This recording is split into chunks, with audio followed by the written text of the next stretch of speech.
Hola a todos, buenas tardes. Vamos a empezar la quinta y última charla de esta gran ciclo de conferencias. Entonces, hoy es un día de soluciones, de respuestas. Hemos visto en estas 4 charlas previas cómo está el asunto, ¿no? Cómo a nivel mundial hay un plan para acabar con los jóvenes. Y decía el cardenal Sara, que decía, igual que el nazismo fue una ideología muy dañina, el comunismo también, ahora igual una ideología que viene a hacernos mucho daño a los jóvenes. Y Jaime decía estos días que está enfocado a jóvenes y a niños. Sabe que con la gente mayor tienen menos que hacer, porque los jóvenes, lo que comentábamos hace un momento, tienen mucho que hacer. Entonces tenemos que defendernos de modo serio. Creo que hemos de estar muy formados, más que nunca, y rezar también, y defendernos de todas formas, con la oración y con el esfuerzo y el trabajo y la formación. Pero nuestra madre, la Iglesia, es más fuerte que nadie. Estamos con Jesucristo y nos va a dar respuestas. Entonces leo un evangelio que habla de la Iglesia y empezamos con Jaime enseguida. Este es un evangelio muy pascual. Del evangelio según San Juan. Junto a la cruz de Jesús estaban su madre y la hermana de su madre, María, mujer de Clopas, y María Magdalena. Jesús, viendo a su madre y junto a ella al discípulo a quien amaba, dice a su madre: mujer, ahí tienes a tu hijo. Luego dice al discípulo: ahí tienes a tu madre. Y desde aquella hora el discípulo la cogió en su casa. Palabra de Dios. Pues nuestra madre es la Iglesia. Entonces hoy tenemos respuestas de la Iglesia, que realmente es nuestra madre, la que sabe cómo ayudarnos. Y entonces la idea sería hoy que contara Jaime cómo la Iglesia, ante esta situación tan dura, nos quiere ayudar a defendernos, y también hacerla un poco más corta la charla hoy y dejar un ratito para algunas preguntas, que ha habido charlas muy largas y quisiéramos dejar 15, 20 minutos o media hora para que podáis preguntar. Bueno, os dejo con el doctor Jaime. Muy bien, muchas gracias. Entonces, esta es la quinta charla del tema deconstrucción y reconstrucción de la civilización cristiana. Es la respuesta desde la doctrina social de la Iglesia. Y vamos a ver básicamente 3 temas, 3 aspectos.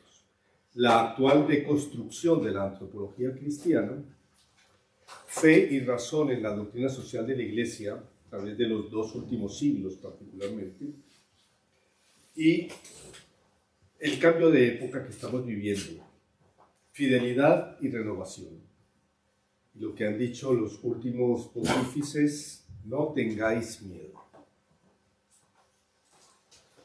Entonces, sobre la deconstrucción de la antropología cristiana, debemos recordar que hablamos en la primera charla de la revolución cultural posmoderna y que presentamos no con ideología, sino con hechos demostrados y demostrables, que hay todo un programa, una agenda, le llaman explícitamente, en contra de la identidad nacional, del Estado Nacional, por parte de grupos globalizadores,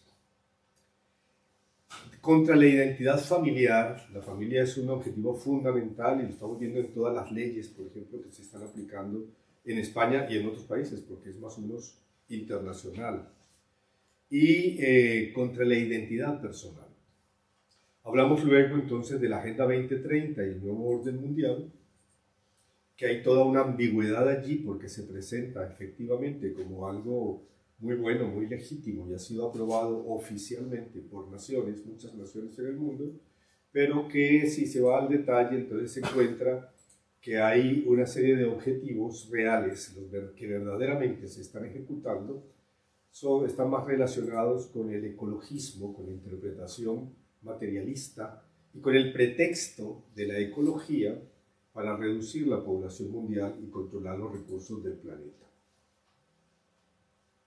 Vimos también entonces en la tercera charla el asalto de la élite global a la educación, como es una ingeniería social explícita también, que está dirigida particularmente a las nuevas generaciones.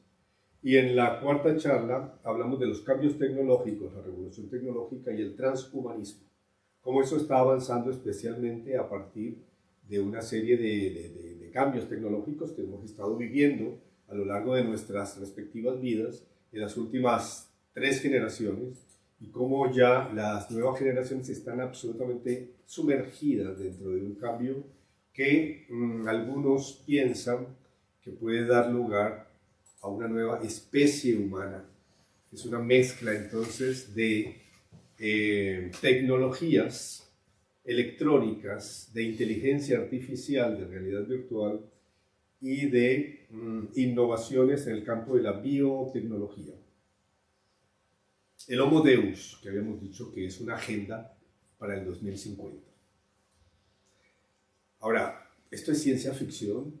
Hemos dado los datos de los nombres de las empresas, de los empresarios, los programas que están en curso, las instituciones de distinto tipo, privadas y públicas, nacionales e internacionales que están participando en este tipo de cosas. De manera que son hechos reales, hechos reales. Y no hemos entrado en muchos detalles, pero están allí disponibles para el que quiera ver que esto efectivamente está sucediendo. ¿Cuál es la respuesta a esto? En las distintas charlas hemos dado un poco, digamos, esperanzas, motivos de esperanza, porque si no, como decía ahora José María, pues la gente pierde la esperanza, se desespera. Lo que nosotros pensamos es que esto hay que mirarlo, y en esta charla justamente se trata de eso, desde la razón y desde la fe. Desde la razón, porque tenemos que juntar a gente que sea creyente o no creyente, o creyente de cualquier religión, pero que esté viendo la irracionalidad que se está implementando a nivel internacional y quiera luchar contra eso. Pero también desde la fe. Y desde la fe hay que decirlo muy claramente, el hoy que se está viviendo, como el hoy de los acontecimientos de la vida personal, hay que ubicarlos en la historia de la salvación. Nuestro hoy ubicado en la historia de la salvación. Y allí las cosas cambian de perspectiva. Recuerden ustedes que para nuestros hermanos mayores, me refiero a los judíos, en nuestros hermanos mayores hay unos eventos que son paradigmáticos, como la salida de Egipto. Un pobre pueblo esclavizado, los hijos de Israel, ante el faraón Ramsés II, parece que históricamente es Ramsés II, ¿qué podían hacer? ¿Qué se podía esperar? Absolutamente tenían todo perdido, y sin embargo está el éxodo, el paso del Mar Rojo, todas las señales que se dieron, y es una cosa impresionante. Entonces aquí no estamos solamente luchando contra fuerzas económicas, políticas, culturales, intereses de corporaciones, estados, etcétera, sino contra unas potencias espirituales. Y eso lo tenemos que tener claro desde el punto de vista de la fe. Y nuestra historia, y por eso tenemos que mirar nuestra historia, porque la historia personal de cada uno no tiene sentido sino dentro de una historia general de salvación. Y nuestra historia es muy importante, por eso uno de los objetivos, lo dice el Papa Francisco, lo vamos a ver luego, uno de los objetivos de toda esta agenda es borrarle a la gente de la mente, a nuestros jóvenes particularmente, la identidad histórica. Vamos a derribar estatuas, vamos a derribar el pasado, vamos a construir todo nuevo. El feminismo adánico, ¿no? Como que estuvieran creando el mundo de nuevo desde ahora, porque todo lo anterior no ha existido ni se ha hecho absolutamente nada. El adanismo, que se discutía en estos días justamente en el Congreso de Diputados, con las nuevas leyes y demás. Entonces es muy importante recuperar nuestra identidad histórica, como familia, como comunidades, como naciones, y como patrimonio cultural de la civilización judeo-cristiana, porque esto tiene mucho tiempo. Europa encuentra tu alma. Recuerden que era una expresión del Papa Juan Pablo II, que fue muy importante porque en la medida en que Europa ha ido perdiendo su alma, el eje de su cultura histórica, que es el cristianismo, en esa misma medida se enfrenta a su disolución. Lo que decía el bueno de Chesterton es que cuando se niega lo sobrenatural, se ataca lo sobrenatural, no es que entonces volvemos a lo natural, no. Es que vamos directo a lo antinatural. Y eso se está viendo clarísimo en toda esta agenda que estamos viendo. Se niega lo sobrenatural y caemos en lo antinatural, que termina siendo autodestructivo. Autodestructivo. Por eso Europa encuentra tu alma. La ha encontrado, pues, con los masones que tenemos en los cargos directivos a nivel de la Unión Europea, hay que decirlo claramente, no. Ni siquiera una mención en la Constitución Europea. No se pudo ni una mención al alma de Europa, que es la cristiandad, que es el cristianismo. Entonces, eso revela el tipo de sociedad en que hemos estado cayendo. ¿Y qué nos espera ahora? Pues cosas seguramente negativas, a menos que esto cambie. Ante el fin de la modernidad y la posmodernidad, vamos a ver entonces cuál es la respuesta de la doctrina social de la Iglesia. Ahora, hay que decir entonces que la deconstrucción de la civilización judeocristiana es una vieja historia. Es una vieja historia. La era cristiana se caracteriza, ustedes saben, por la unión de lo que es Jerusalén, la revelación bíblica cristiana, el Antiguo y el Nuevo Testamento, y la cultura griega, la filosofía griega, algunos también dicen el derecho romano. Eso es la civilización judeo-cristiana. Ahora, ataques desde el principio, por supuesto. Piensen ustedes los ataques, la deconstrucción que significó, los ataques que significó para el cristianismo la persecución romana de los primeros siglos. ¿Cómo pudo sobrevivir la Iglesia a la persecución romana de los primeros siglos? Es que el último libro, el de la Revelación, Apocalipsis, del Nuevo Testamento, lo dice claramente y lo dice con imágenes muy fuertes. Habla de Roma y de las 7 familias, de las 7 colinas romanas, la bestia de las 7 cabezas, que es la prostituta de Babilonia que se embriaga con la sangre de los mártires. Hay algo más fuerte, una imagen terriblemente fuerte, y que revela que esto no es un juego de niños, esto es una pelea, una guerra a fondo.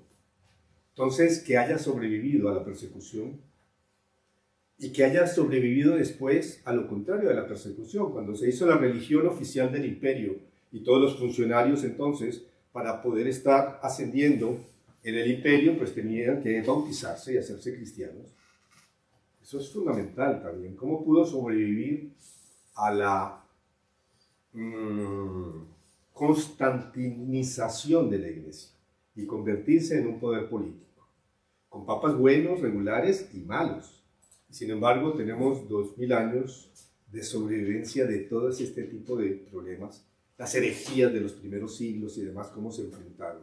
Entonces tenemos una larga pelea de intentos de deconstrucción. Cómo los bárbaros, una vez que cae el Imperio Romano, pudo sobrevivir la Iglesia en medio de los bárbaros. Y cómo sobrevivió también ya en el siglo VIII a todo el avance del Islam, VIII, IX, X, etc., los turcos, que fueron tomando los territorios cristianos de África y del Medio Oriente. Y cómo sobrevivió a la rebelión protestante, que fue terrible. Y nos vamos a detener un poco en eso porque es el comienzo de la modernidad. Hoy estamos en la posmodernidad, pero el problema de la modernidad comenzó allí.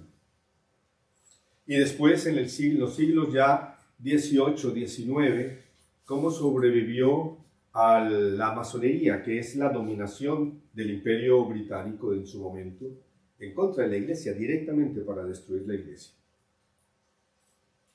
Y nuestra pregunta es, entonces ahora con la posmodernidad, ¿podremos sobrevivir a los globalistas y a la conspiración globalista, a la deconstrucción de la civilización y de la Iglesia cristiana por parte de estas élites con tanto poder? Entonces, esa es la pregunta que nos hacemos. Tenemos que ir entonces a cuándo comenzó esta modernidad y cuál es el problema que hay en ella. Porque ustedes deben saber que una vez que España, el proyecto español renacentista de darle la vuelta al mundo, de evitar a los turcos yendo por el occidente, se encontró con América pero el proyecto continuó hasta darle la vuelta al planeta, la circunnavegación, que cumplimos hace el año pasado 500 años de completar la circunnavegación. Eso significó una revolución. Los libros de historia nos hablan de que la era moderna comienza con la imprenta, sí, la imprenta de Lutero, ya la vamos a ver. Eso no es verdad, no es la imprenta, es la circunnavegación del planeta donde cambiaron todos los parámetros y comenzó la ciencia moderna. Y eso es la Iglesia Católica y el Imperio Español Católico. Que no lo reconozcan todavía muchos, pero los historiadores están comenzando a ver que exactamente allí es donde cambian las cosas. Y que había un plan, el plan de la cristiandad, cómo transportar la cristiandad europea al Nuevo Mundo. Ese era el plan del emperador Carlos, que continuó después su hijo Felipe. Pero los príncipes alemanes, entre otros, quisieron que ese imperio, que era gigantesco, donde no se ponía el sol, pues comenzara a dividirse y utilizaron para eso a Lutero. Ya había muchos protestantes que habían ocurrido por allí, pero en ese momento fue muy oportuno para ellos para poder salirse del dominio y de esa manera dañaron el proyecto de Christianitas Católica, la cristiandad católica del emperador. Bueno, hay que decir el problema del liberalismo actual viene de Lutero. Él tal vez no se lo propuso de ninguna manera, ni siquiera podía suponer lo que iba a derivar sus principales axiomas, pero como ustedes saben muy bien, hay 3 axiomas del luteranismo que han sido muy importantes y que hoy en día los estamos viendo en esta irracionalidad de la posmodernidad. Uno es solo fe, no razón. Solo fe, no obras. Y las consecuencias de esto, bueno, serían necesarios varios cursos para poder ver exactamente cómo basar el cristianismo en la fe sin obras significó para los imperios holandés, calvinista, el imperio británico anglicano y los imperios protestantes en general, pues poder colonizar el mundo sin tener en cuenta las consecuencias ni económicas ni sociales de sus acciones. No importaban las obras, importaba la fe. Entonces podían llegar comunidades a las 13 colonias americanas, ser muy devotos, muy religiosos, mucha fe, pero a los indios que estaban al lado vamos a exterminarlos o a meterlos y nunca contaminarnos con ellos y mucho menos tratar de evangelizarlos, para nada, a diferencia de lo que es el cristianismo católico. Pero es más importante para nosotros, lo que nos ocupa de la irracionalidad, el tema de la solo fe y no razón. Para Lutero, la razón es la prostituta del diablo, la ramera del diablo, así le llaman. Entonces, ¿qué dice? La iglesia se ha prostituido porque en vez de estar viendo solamente la Biblia con mi interpretación personal de la Biblia, ha estado viendo a los filósofos griegos, dialogando con la filosofía griega, y hay unos padres de la iglesia, como Santo Tomás de Aquino, que aborrecía a Lutero y el luteranismo, porque es la unión de la fe y la razón, y vamos a quedarnos solo con la fe. Y eso es lo que estamos viendo entonces hoy en día también. Entonces, el fideísmo luterano viene de allí. Interpretar las cosas mágicamente, utilizando la Biblia, con mi interpretación personal, porque el otro tema es que solamente la escritura, no vale la tradición de la iglesia, no vale la tradición, no vale el magisterio, no vale lo que han dicho los padres de la iglesia, los apóstoles, los padres y los doctores de la iglesia, sino mi interpretación personal. Y por supuesto un libre examen. El subjetivismo moderno, el liberalismo moderno tiene sus raíces allí, en el libre examen de la doctrina protestante. Yo he traído aquí, además de la imagen de Lutero, que repito, que no sabía ni se imaginaba todas las consecuencias de esto, pero otros sí. Y he traído como contraparte a Santo Tomás Moro, porque es muy triste de que con los 500 años de Lutero esté el busto de Lutero en el Vaticano, y a Tomás Moro, el mártir, justamente el político mártir, el canciller del Reino de Inglaterra, pues no tenga la misma dignidad. Entonces tenemos que mirar muy bien lo que está ocurriendo, porque tenemos que, por supuesto, ser muy ecuménicos con los hermanos separados, pero tenemos que tener también mucha claridad de saber quién fue Lutero y el enorme daño que ha hecho y que hizo, y las consecuencias de sus decisiones. Quise traer también esta propaganda negra de Lutero, Calvino y los anglicanos, porque, miren, la deconstrucción del cristianismo en los últimos 5 siglos está asociado a la leyenda negra anticatólica y antiespañola. A la leyenda negra. Leyenda negra que nos hemos creído los hispanos y los españoles, y que se ha creído también la Iglesia. Cuando la Iglesia vive pidiendo perdón por cosas históricas, que los historiadores dicen, pero si nos ocurrió así, está haciendo, creyendo, aceptando la versión de la Enciclopedia Británica de los Hechos. Eso sucede con Galileo y sucede con otro tipo de cosas.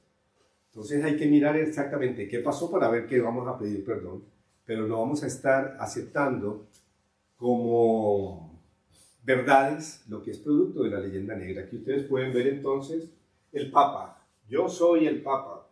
Esto, lo que hizo Lutero, muy bien hecho además, es que junto con algunos pintores y caricaturistas que estaban al lado de él, como Karnak, comenzaron a publicar y a editar, con el apoyo de los príncipes, millones de panfletos a lo largo de años para denigrar del papado, mostrar aquí al emperador Carlos comiendo niños, mostrar que la evangelización de América era un genocidio. Eso lo cree más de la mitad de la población española, que la evangelización de América, que se cometieron abusos, claro que sí, pero que fue un genocidio con lo que pintan. Entonces, y además siempre sacan estas famosas grabados de Brie, hechos, mandados a hacer por Guillermo el Silencioso,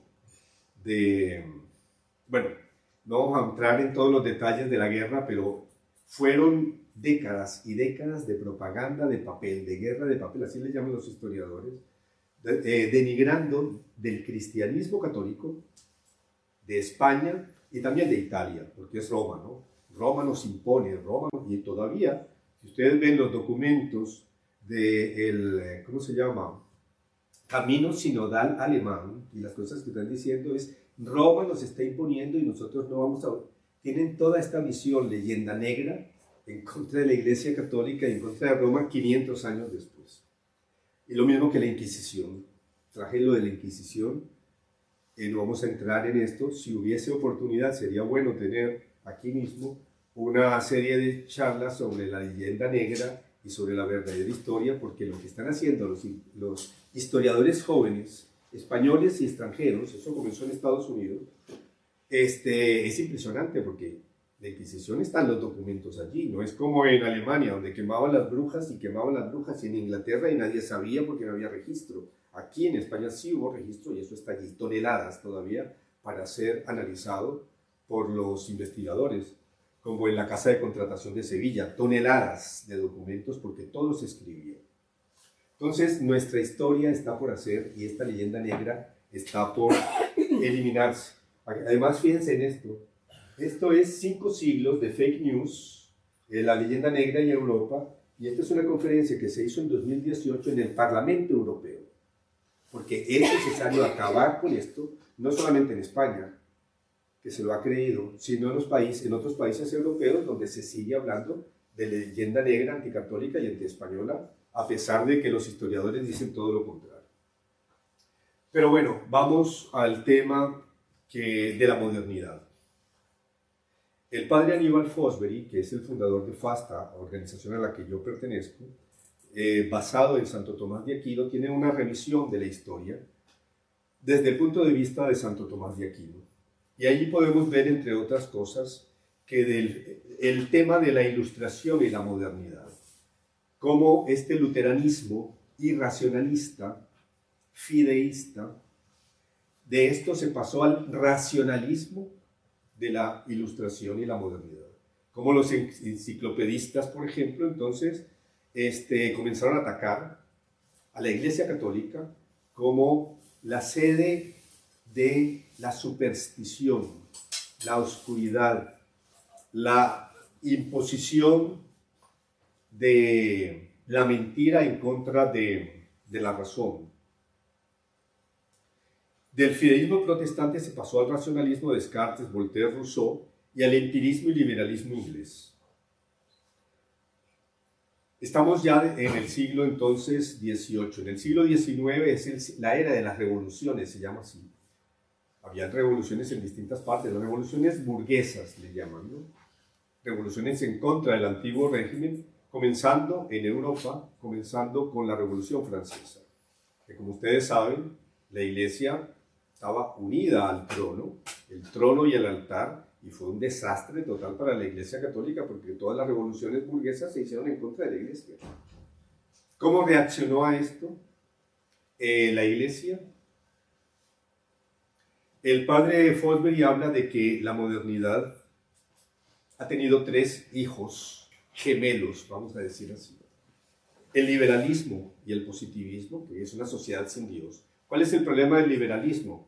Hay que eliminar a Dios de la vida social. Si tú quieres, puedes tener tu creencia, eres libre, a nivel privado, pero no a nivel público. Un hijo del liberalismo es el marxismo.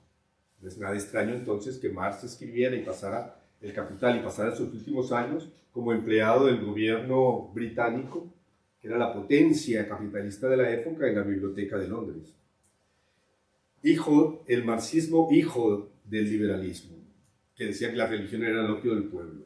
Y ya en el siglo XX, entonces estas ideologías de origen británico, como el darwinismo, por ejemplo, el darwinismo social, el racismo científico, se plasmaron en movimientos como el fascismo, como el nacionalsocialismo de Hitler, y eso llevó a unas guerras terribles en el siglo XX, 2 guerras mundiales. Entonces, en la cristiandad, en el continente cristiano, 2 guerras mundiales, las peores que ha tenido la historia de la humanidad, hay algo aquí que no cuadra. No cuadra porque simplemente esta gente se ha arrogado el título de cristianos sin serlo. Sin serlo.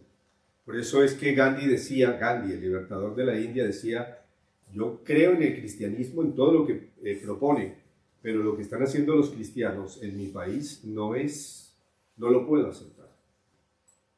Y eso sucede también con los chinos, con las 3 guerras del opio de la China. Entonces, aceptar el cristianismo es para ellos un problema porque está asociado a lo que esta Europa, finalmente, primero protestante y después anticristiana, ha devenido. ¿Qué hizo la Iglesia al principio contra la modernidad? Atacar el modernismo ideológico, atacar la doctrina modernista. Entonces tenemos en el siglo XIX, a mitad del siglo XIX, al Papa Pío IX trabajando junto con otros colaboradores, como el que luego sería León XIII, en identificar cuáles eran los errores del modernismo. Porque el modernismo se les estaba metiendo en los seminarios, se estaba metiendo en las iglesias, se estaba metiendo en las parroquias y se estaba metiendo entre los cardenales también. Había que parar el modernismo. ¿Por qué? Porque la doctrina modernista lo que decía es: olvídense de lo trascendente. El fenómeno cristiano es un fenómeno inmanente y la Iglesia y sus dogmas son instituciones humanas que tienen que ir cambiando y adaptándose a la época, a la moda. La palabra modernismo viene de moda, tienen que estar a la moda. Entonces, la primera reacción fue por parte de Pío IX, especialmente la encíclica Quanta Cura y el Syllabus, que es una cosa de la que hoy en día se avergüenza la mayoría de los católicos que lo conocen, que es una tabla con 80 errores de la modernidad. 80 errores, condenando a cada uno, ¿no? Sea anatema, sea prohibido, condenando los 80 errores. ¿Sirvió? Sí sirvió, porque esto va a delinear y decir: mira, esto es un error y este es un acierto. ¿En qué se basó? ¿En qué se basaron para esto? En la filosofía perenne de la Iglesia Católica que te permite definir qué es lo correcto, qué es lo incorrecto, qué es una verdad y qué es un error. Debo decir que después se hizo el Concilio Vaticano I, ya estamos hablando del año 1869, con dos encíclicas, porque el Vaticano I no hace más que dos pequeñas documentos conciliares, que son el Dei Filius, donde habla justamente de las fuentes de la revelación, de la fe y la razón. El único documento conciliar dogmático, bueno, hay dos, es ese que habla de la fe y la razón y las fuentes de la revelación, para dejar muy claro qué es lo permanente de la Iglesia, a lo cual no puede renunciar, y qué es lo que sí puede adaptarse a la moda del momento.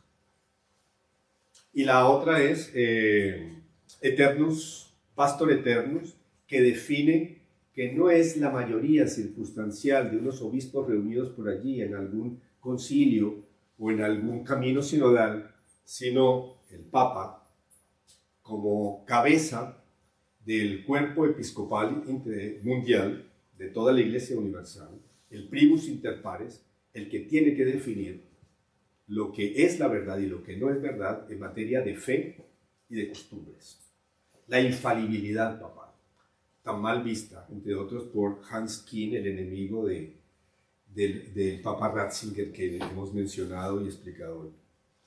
Bueno, no quiero seguir extendiéndome en esto, pero de todas maneras quedó muy claro para ellos que la modernidad, aceptar la ideología modernista, que decía que la Iglesia es una invención de San Pablo, que Jesucristo predicó una cosa y San Pablo predicó otra después, etcétera. Todo este tipo de cosas modernistas simplemente es la disolución del cristianismo.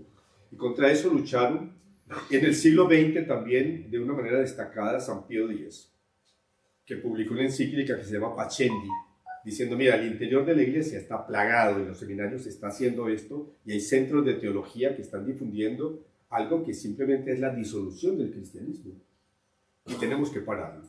Entonces es importante esta lucha contra el modernismo dentro de la Iglesia. Pero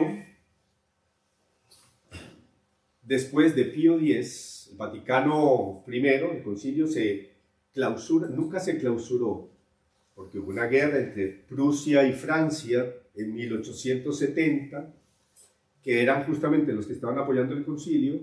Había una guerra en Italia para recuperar los estados pontificios, y justamente estaba en pleno concilio, cuando entonces comienza la guerra, los padres conciliares se van cada uno para su país, y el concilio se queda allí, suspendido. Alcanzan a aprobar esos dos decretos que dijimos.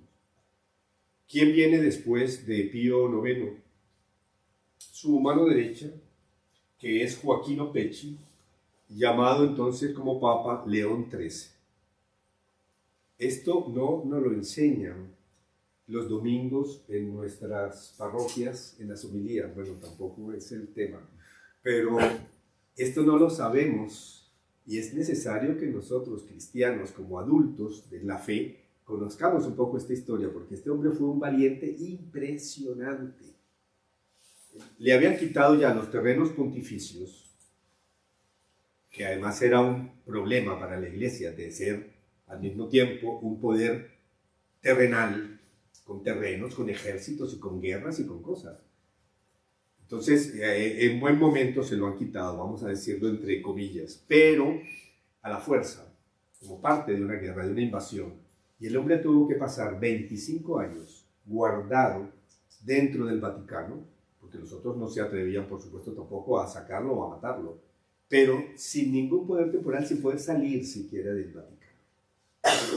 Hasta que en el año 1922 se llegó a un acuerdo entonces para que las 44 hectáreas del centro de Roma, que se llaman Vaticano, de la colina vaticana, fuera un estado independiente, de manera que el Papa no dependa de ningún estadista, de ningún gobierno, ningún político de turno, ni nada de esto. Pero fue todo un proceso, y se debe en gran parte a este hombre.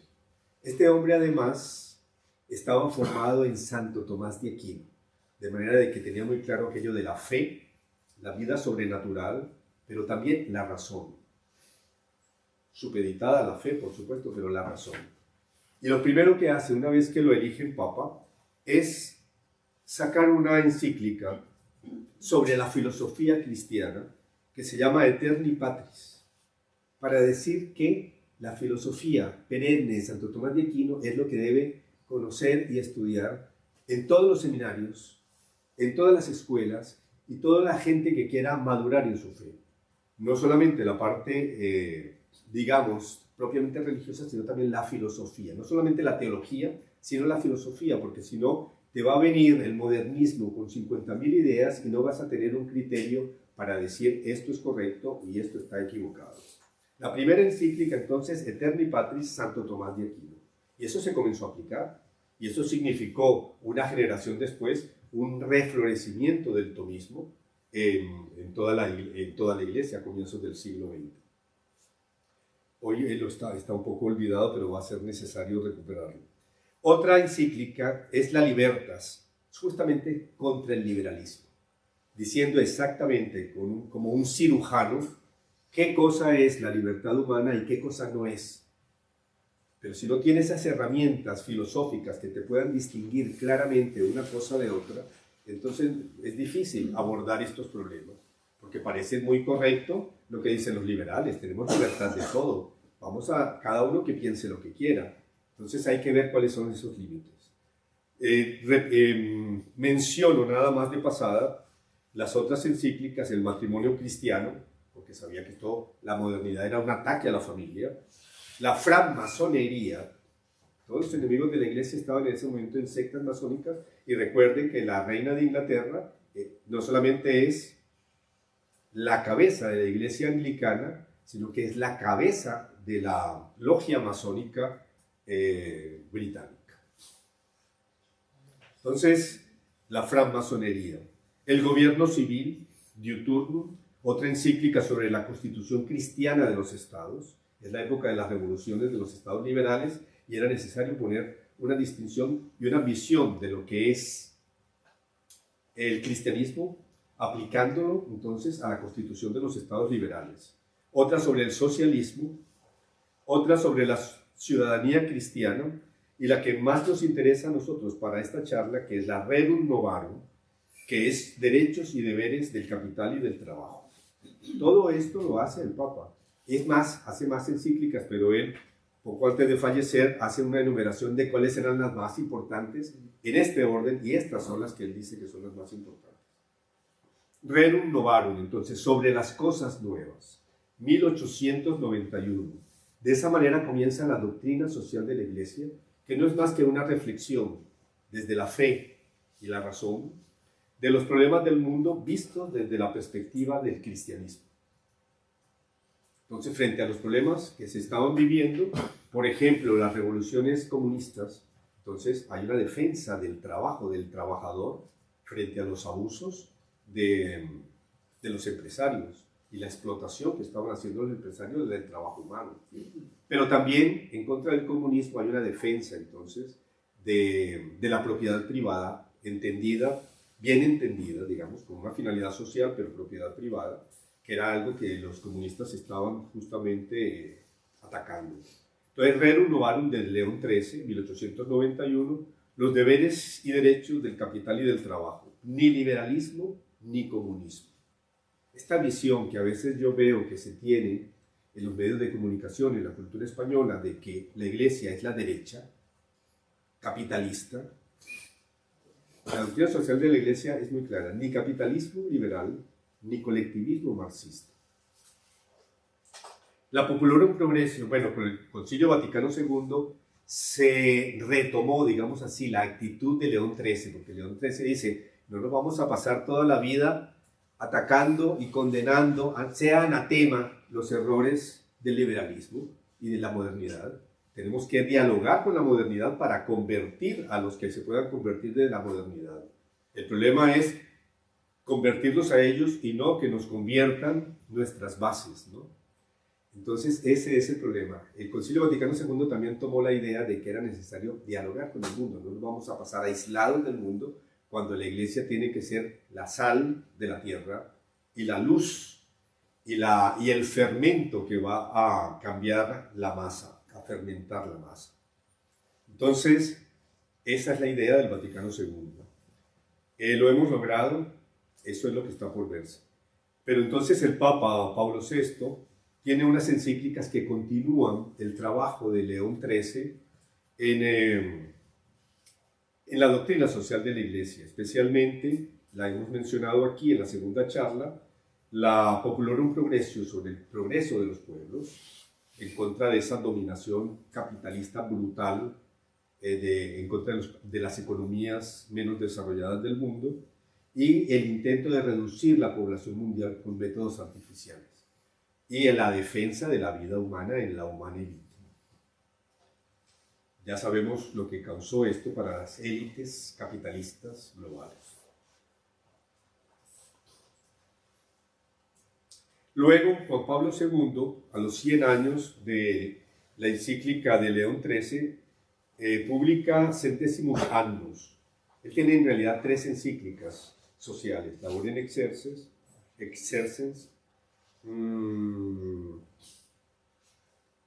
otra más, y también Centésimos Annus, donde habla claramente ni capitalismo liberal ni colectivismo marxista. Recuerden ustedes que el Papa Juan Pablo II fue fundamental para la caída del comunismo en toda Europa Oriental, en su Polonia natal y en otros países. O sea que hay una actividad política con mayúsculas en contra de lo que son los enemigos de esta visión cristiana de lo que tiene que ser el orden social, el mundo. Pero así como atacó entonces el comunismo, también atacaba los excesos que se veían por todas partes de dominación del capitalismo liberal, especialmente sobre los países del tercer mundo. También tiene otra encíclica, que es la Evangelium Vitae, en defensa de la vida humana contra la cultura de la muerte. Lo mencionamos también, de que esta encíclica Evangelium Vitae había sido brutal para las élites que querían la reducción mundial de población, y cómo comenzaron entonces a atacarlo y a crear dentro de la Iglesia una serie de divisiones que las estamos viendo hoy en el camino sinodal. Caritas in Veritate de Benedicto XVI en 2009. A los 40 años de la Populorum Progressio sacó Caritas in Veritate, donde habla de la crisis que acababa de pasar el mundo, la economía, la crisis de 2008, y la necesidad de una globalización regularizada, y donde impere el bien común sobre el bienestar individual o los intereses particulares. Y finalmente tenemos en el año 2020 la encíclica Fratelli Tutti del Papa Francisco, que es una continuidad entonces con la doctrina social de la Iglesia, como vamos a ver.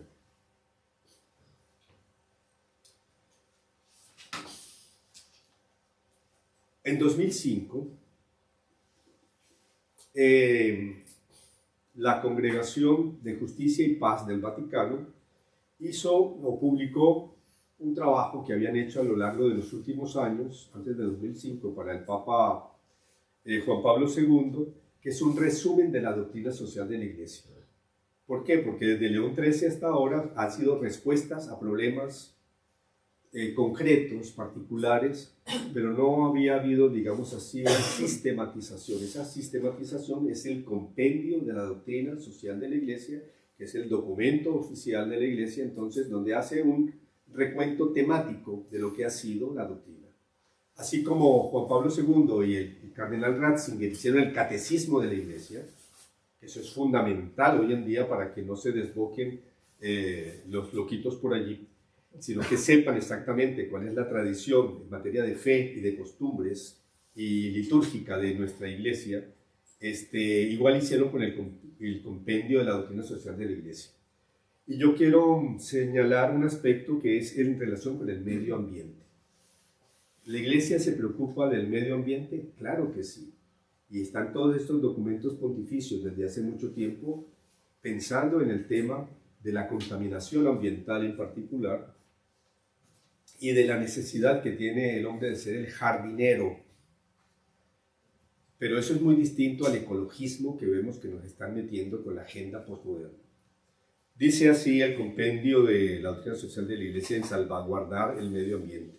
Una correcta concepción del medio ambiente, si por una parte no puede reducir utilitariamente la naturaleza a un mero objeto de manipulación y explotación, o sea, no se puede explotar la naturaleza sin compasión, digamos así, pero tampoco se puede absolutizar la naturaleza y colocarla en dignidad por encima de la persona humana. Padre Fosbury nos dice, hay jerarquías, basado en Santo Tomás, hay jerarquías. El ser humano tiene una jerarquía superior y esto de pensar en que la Madre Tierra, la Pachamama, la diosa Gea, tiene una superioridad sobre la especie humana que la está contaminando y la está destruyendo, etc., es pura ideología que nos han vendido para reducir la población mundial y quedarse con los recursos, nada menos. Tenemos una encíclica del Papa Francisco que se llama Laudato Si, que fue la primera encíclica del Papa Francisco y que se sitúa entonces en el margen de lo que es la doctrina social porque está respondiendo a un problema social, pero se sale un poco de los parámetros anteriores.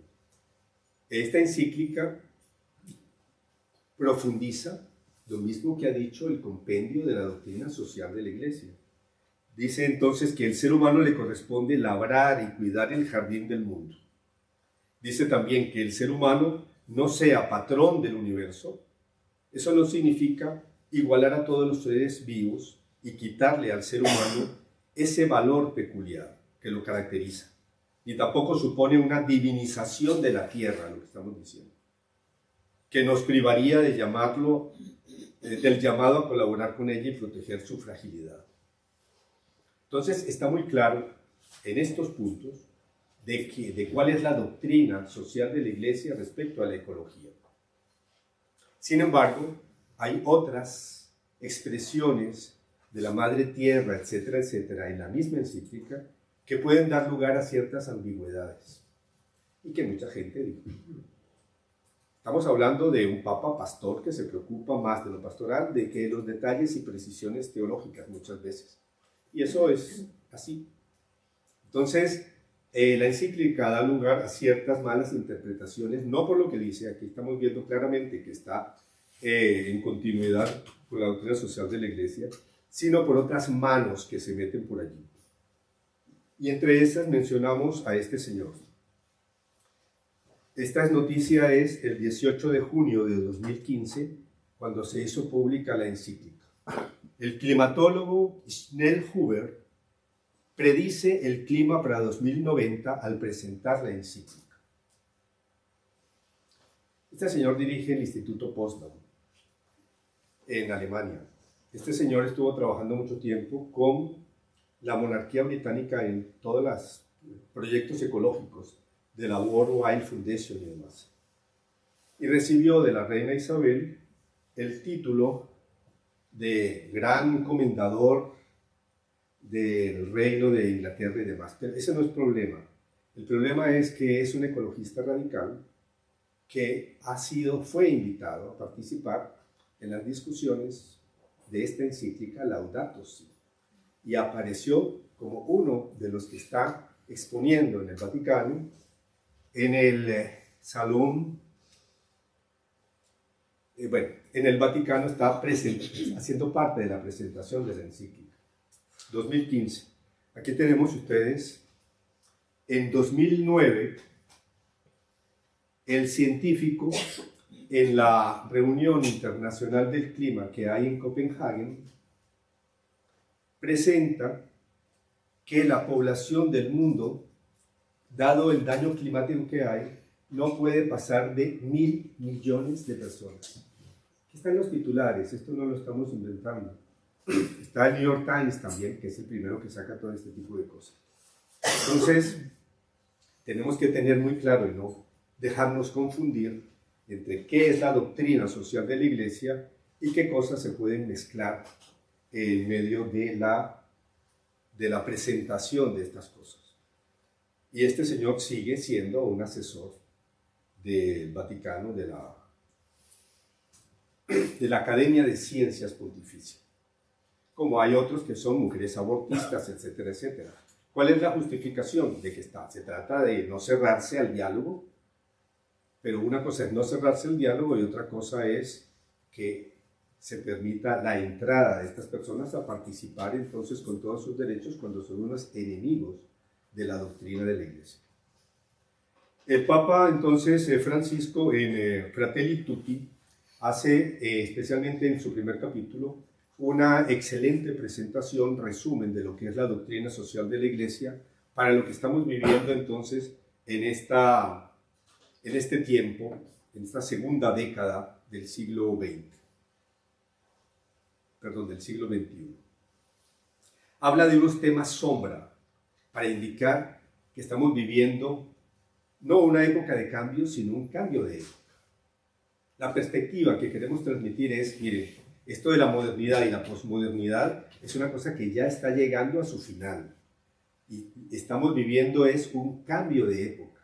Ya no se aguanta más, digamos así, toda la organización mundial creada por la modernidad y la posmodernidad. Estamos pasando a otra cosa, a otra fase. Y si ustedes ven un poco las noticias que nos trae el mismo Papa al hablar de la guerra, no tenemos tiempo de entrar en detalle, esto va a quedar entonces en los archivos de la Asociación Católica de Maestros, para que el que quiera entrar más en detalle lo pueda ver. Pero lo que hay que decir es que, en primer lugar, el Papa señala el problema del armamento, el problema de las armas, y lo hace muy correctamente en el sentido de que hay una guerra permanente en el planeta, porque hay todo un sistema, lo que llamaba el presidente Eisenhower de Estados Unidos, el complejo industrial militar, que son un cuerpo enorme de corporaciones económicas y productivas dedicadas a la guerra, que no se puede eliminar fácilmente y que necesitan guerras continuas, todos los años. Cuando no es la guerra al comunismo, porque ya se acabó el comunismo, entonces será la guerra al terrorismo. Terrorismo que aparece y desaparece a gusto de los que necesitan la guerra. Terrorismo islámico, por ejemplo. Revoluciones de color. Ahora la guerra de Ucrania. Entonces son empresas, corporaciones muy poderosas que encabezan la economía estadounidense y británica, particularmente, que no pueden vivir sin guerras permanentes. Eso lo hace el Papa. Aquí hay unos datos que muestran entonces uno de los problemas actuales que tenemos, y es el enorme poderío capaz de acabar varias veces con el planeta Tierra.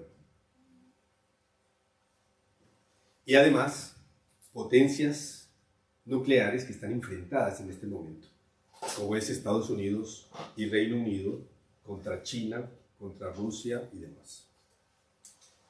Sobre la economía, también el Papa habla de algo muy real, y es que es insostenible la irracionalidad de la economía actual, donde unos pocos, un puñado, 62 personas tienen tanta riqueza como 3.600 millones de personas en el mundo. Y esto se agrava cada vez más. Y después de la crisis de 2008, mucho más. Y ustedes saben entonces cómo se solucionó la crisis de 2008. Los gobiernos, tanto de Estados Unidos como en Europa, los bancos centrales emitiendo moneda para sostener los grandes bancos que habían estado especulando y habían hecho burbujas y apuntalados y una serie de cosas. Con el dinero público entonces se paga esto. ¿Cuál es la consecuencia? Que no se ha solucionado el problema. Cuando en este mes comenzaron la crisis en Estados Unidos de nuevo, del banco Silicon Valley Bank y otros 50 bancos más que cayeron, pero después entonces el Tesoro dio dinero. Ahora estaba entonces el Credit Suisse que fue comprado por USB en Suiza, y juntos son el doble del PIB de toda Suiza. Es decir, es como quien dice una garrapata gigante que está consumiendo al pequeño perro allí. Una cosa increíble entre la economía productiva y toda la especulación. Y cosas así por el estilo. Bueno, y ahora es el Deutsche Bank y otros más. ¿Cuál es el plan? El plan es dinero público y dinero público, imprimir la maquinita de dinero para sostener a los bancos. Eso es irracional. Ahora, eso es Occidente. ¿Qué están haciendo los chinos? Otra cosa muy distinta, de otro plan muy distinto. ¿Qué están haciendo los rusos? Bueno, afortunadamente para ellos nos han puesto fuera de este sistema que se está hundiendo. ¿Qué están haciendo los árabes? Los árabes no quisieron apuntalar al banco, el Credit Suisse. Ellos están yéndose de este sistema que se hunde, y además por medio de China han llegado a un acuerdo con Irán y una serie de cosas, Arabia Saudí. Entonces es un mundo donde Europa, los europeos nos estamos quedando aislados creyendo que somos la mayoría del planeta, con los Estados Unidos siguiendo a lo que diga los Estados Unidos, absolutamente, con la OTAN siendo lo que diga la OTAN, mientras que otros se acomodan de otras formas. ¿Qué está haciendo la India? La India, que siempre ha estado dentro de la mancomunidad británica, pues tiene su propio proyecto y le llaman el Sur Global. Entonces, con los brasileños, con Sudáfrica, con no sé quién, el Sur Global, independientemente de Europa. Entonces, esto lo traigo porque no es solamente un problema económico, es un problema también ideológico. China se opone a toda esta ideología de género y lo están eliminando ellos en la medida en que pueden, y lo pueden hacer además en sus medios de comunicación y en la educación. ¿Qué dicen los rusos? Comenzando por la Iglesia Ortodoxa rusa. Es abominación total lo que está ocurriendo. Y lo están diciendo. Eso no sale en la prensa española porque la prensa española está controlada. Pero si ustedes ven lo que dicen otros fuera, van a ver que están atacando toda esta revolución cultural posmoderna como una locura. ¿Y qué está pasando en Estados Unidos también? Hay un sector grande, cada vez más grande de la población que está en contra de esto. Entonces, la misma ley natural nos permite ver cómo esto no tiene mucho futuro. Paraísos fiscales en el mundo. ¿Cómo es posible que las corporaciones entonces se mantengan con 74 paraísos fiscales, la mayoría de los cuales están en la Commonwealth británica? ¿Cómo hacen las corporaciones para no pagar impuestos y para ser tan ricos mientras que toda la clase media nuestra está pagando sus impuestos y todo lo demás? Ahí están los paraísos fiscales. Esto, naturalmente, la gente no lo sabe, ni lo investiga, ni les interesa mucho más que en ciertos momentos, pero esto es la de todos los días, es la especulación diaria que ha creado una burbuja gigantesca que está detrás de la crisis que estamos viviendo. El Papa habla de otras cosas como el cultura del descarte, fin de la conciencia histórica. Y voy a leer esto, nada más esto que dice el Papa Francisco en esta encíclica que resume en cierto sentido la doctrina social de la Iglesia al respecto. Dice: partes de la humanidad parecen sacrificables en beneficio de una selección que favorece a un sector humano digno de vivir sin límites. Unos viven sin límites y muchos otros son sacrificables, como los no nacidos y como los ancianos. Y añade: por eso mismo se alienta también una pérdida del sentido de la historia que disgrega todavía más. Se advierte la penetración cultural de una especie de deconstruccionismo donde la libertad humana pretende construirlo todo desde cero. Son las nuevas formas de colonización cultural. Más claro no puede ser. Está diciendo exactamente que esto es lo que está ocurriendo, una forma de colonialismo cultural, quitándole sobre todo a la juventud la identidad histórica. Habla también de la migración, que es uno de los efectos que tiene esa desigualdad en el mundo, y habla de algo que me parece a mí muy interesante, aparte de defender a los migrantes y de tratar de impedir que sigan muriendo en el proceso de venir a Europa, o los que van de Sudamérica a la frontera de Estados Unidos. Habla también del derecho a no emigrar. El derecho que debe tener toda persona a no tener que verse obligado a salir de su país, de su tierra, de su gente. Eso me parece muy importante. El peligro para la humanidad entonces no es el clima, sino la política de una élite globalista por encima de los estados. Esto no lo dice el Papa, sino que lo dice un comentarista, pero al hablar de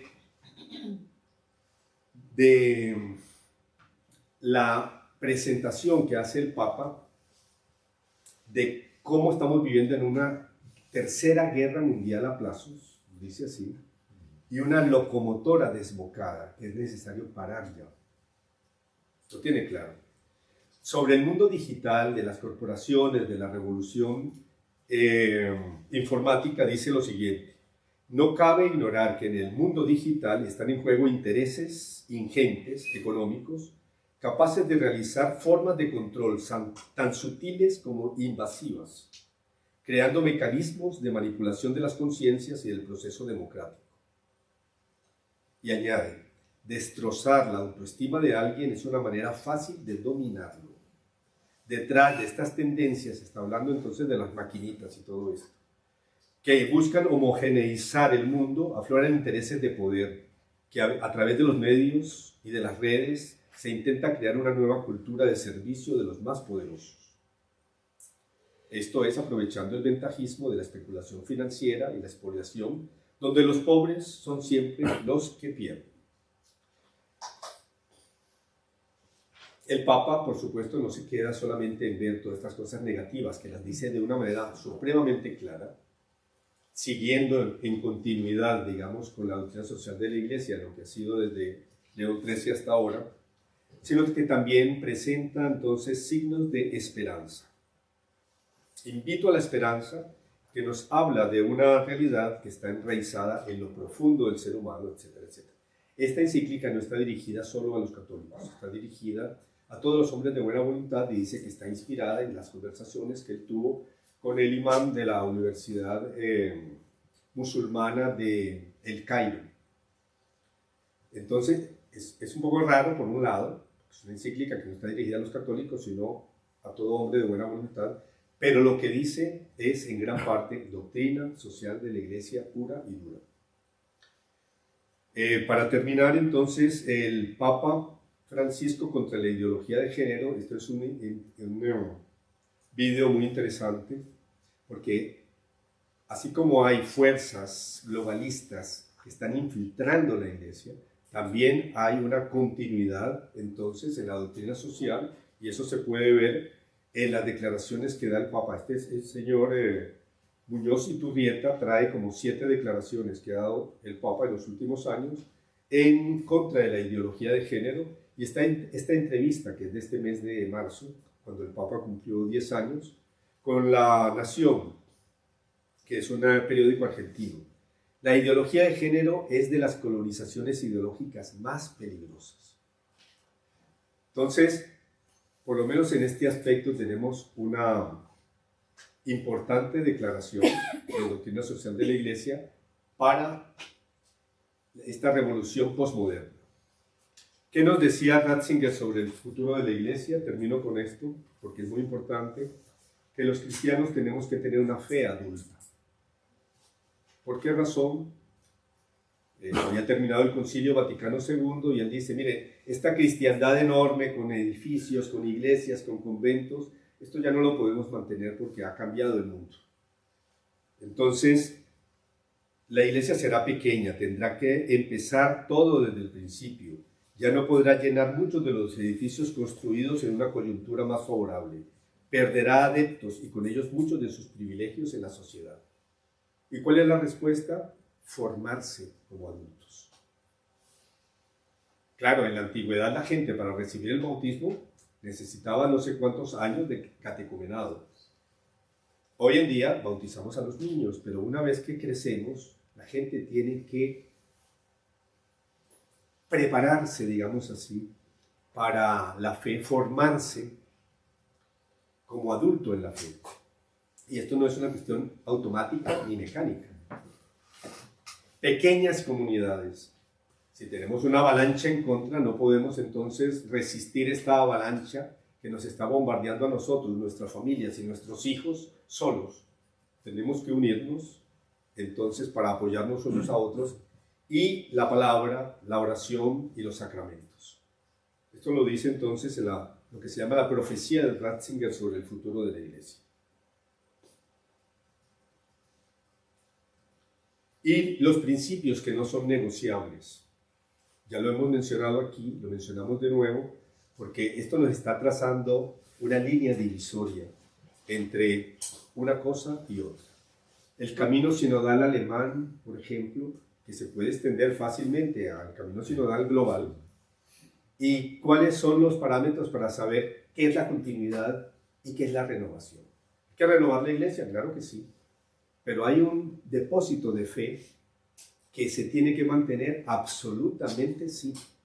Si no estamos traicionando las raíces.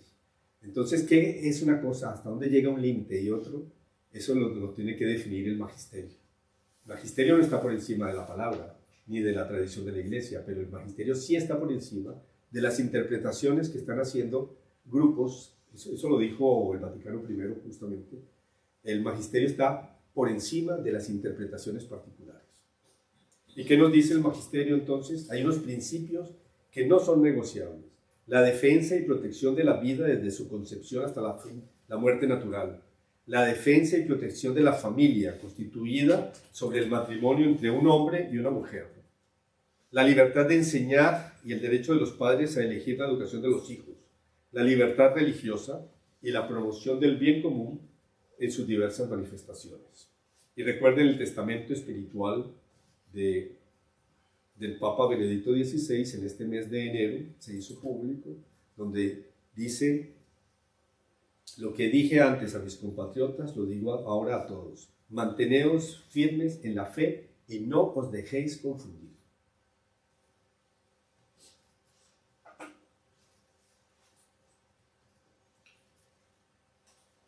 Terminamos entonces con esta imagen donde están los tres últimos pontífices, San Juan Pablo II, el Papa Benedicto XVI y el Papa Francisco, que nos recuerdan que no debemos tener miedo. Y he querido recordar también, cuando hablamos de Santo Tomás de Aquino, que hay como una brújula que nos permite, este es un trabajo que hizo el padre Fosbury en la cultura católica, nos permite saber qué es correcto y qué es incorrecto, cuáles son las prioridades que se deben tener de lo sobrenatural sobre lo natural, etcétera, etcétera. Y es la prioridad del creador sobre lo creado, del orden natural, sobre todo el nominalismo, porque la posmodernidad es absolutamente nominalismo, irracionalismo.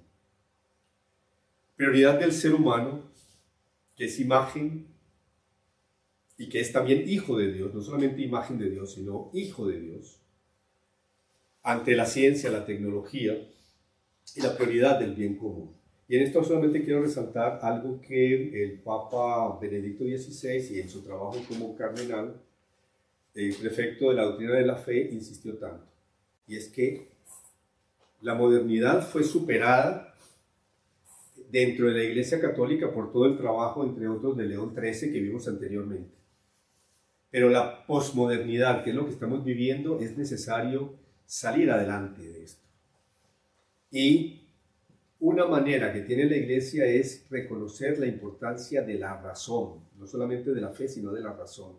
Porque es un mundo tan irracional que si nosotros salimos en defensa de la razón, de lo científico en el sentido que dice Ratzinger de ciencia integral, si buscamos una nueva ilustración, una ilustración ampliada, le dice él, estamos llevando a la vanguardia de lo que tiene que ser el mundo en el futuro. Y recuerden, Occidente está hundiéndose, pero no es solamente Occidente. Necesitamos llevar misioneros a la China, a la India y a todo este mundo que está emergiendo mientras Occidente se hunde. Entonces, el futuro es enormemente positivo, esperanzador, porque en medio de todos estos desastres, bueno, si la Iglesia ha sobrevivido 2000 años frente a todos esos enemigos que tuvo, si Israel pudo sobrevivirle al faraón y después cuando lo llevaron a Babilonia también, ¿por qué nosotros tenemos que desesperar de esta situación? Entonces la idea es justamente de esperanza si nos mantenemos fieles y no nos dejamos confundidos. Muchas gracias.